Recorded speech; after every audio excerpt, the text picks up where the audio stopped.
We're going to talk about the last portion of this lesson, plant life cycles. So there's three main types of life cycles. You have your annuals, where a plant will grow out and seed and die out within the same year. And then you have biannuals, where a plant will grow out. They won't die out, but they'll go underground. The roots will still be alive, and they'll go through a winter, and then they'll grow out and then start to seed that next year. So they grow, go dormant for a winter, and then they grow again, and then they seed. So that's a biennial. And then you have perennials, which are basically super biennials, where they grow out. They might also seed in the same year, and then their roots are still alive, and they might have a longer life cycle, which may be maybe 3 to 5 years or such, depending on the perennial plant. Some perennial plants last longer than that. There are some short-lived perennials, but they're seeding and they're still making it through the year, making it through the winter, and not dying out, basically. So annuals, you can think of those as 1-year plants. Biennials, think of those as 2-year plants, and then perennials, think of those as 2 years plus plants. And so most of the plants that we're planting on the garden are annuals, so things like peppers, tomatoes, and such. And this is really because of their where they developed at. So these are tropical plants, basically, and they're really not built for our weather or built for our climate. They can't make it through winter. But when they go to flower and when they go to seed, that pepper plant is where all the seeds are. And so if you do want to keep your pepper plants going, what you're going to have to do is save that seed from them. And once we get some pepper plants grown, we can do a real live demonstration of some seed saving. But that's how a pepper plant would keep growing. And then we have some different types of plants here, some native plants. This is Coreopsis here, the yellow flower.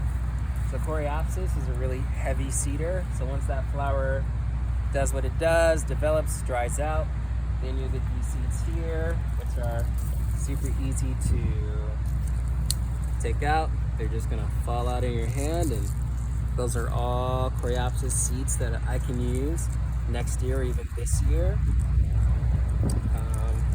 And some seeds and some plants, well, it's important to know the life cycle of a plant, because that's gonna really dictate when you need to harvest that plant. So from the farmer perspective, when plants go to seed, those plants that we eat, when they go to seed, they typically lose their flavor when they start to seed.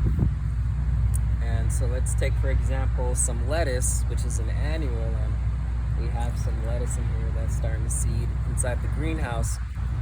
That lettuce plant is gonna send a large stem out the middle of it.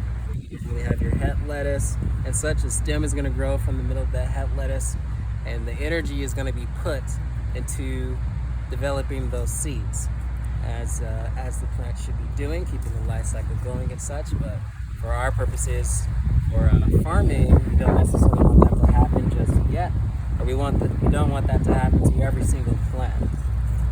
And so farmers have to know when that specific time is, or the ideal time is to harvest that plant. And so it's gonna be different. So you have to watch out for bolting or seeding. That's the common term used. When a plant goes to flower, we call that bolting. So you have to watch out for when that plant is going to bolt.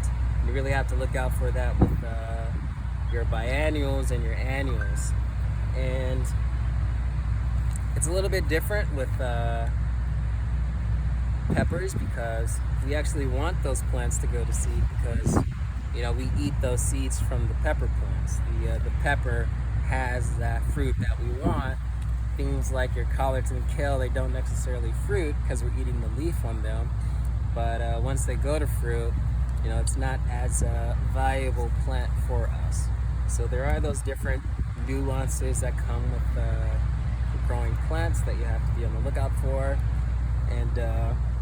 And like for example, most of our hot crops are fruiting crops. So like your summer squash, your winter squash, your peppers, tomatoes. Those are all fruiting crops. We don't really have to worry about those bolting and becoming less valuable because you want those fruit. You actually eat those fruit.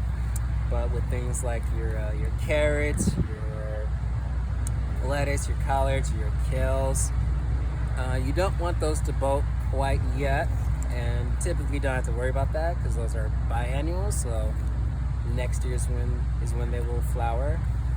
But those are things that you will learn and that you'll see as you grow plants.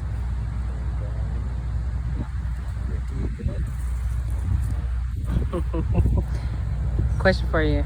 Yes. Should you keep them from bolting? Like, should you pop that off sometimes, or? So, still filming? Yeah. Cool. So it's really not gonna stop. Like once that plant is ready to flower and seed, it's just gonna keep on shooting up stems and such. Mm-hmm. But for things like flowers, you can get a second flowering by cutting off of these seeds and such. You know, as you come through and harvest these are very valuable. Mm-hmm. Seed saving number one. Saving number one. And it's really easy to save seeds from fruiting crops, which are ready within that same year. So like tomatoes, peppers, squashes, flowers, and such. Really easy to save seeds from those because they're there instantly. You don't have to wait like a year for them to come. And so, take advantage of that. And in my experience, the seeds that you save, the seeds that I've saved have been more vigorous and more,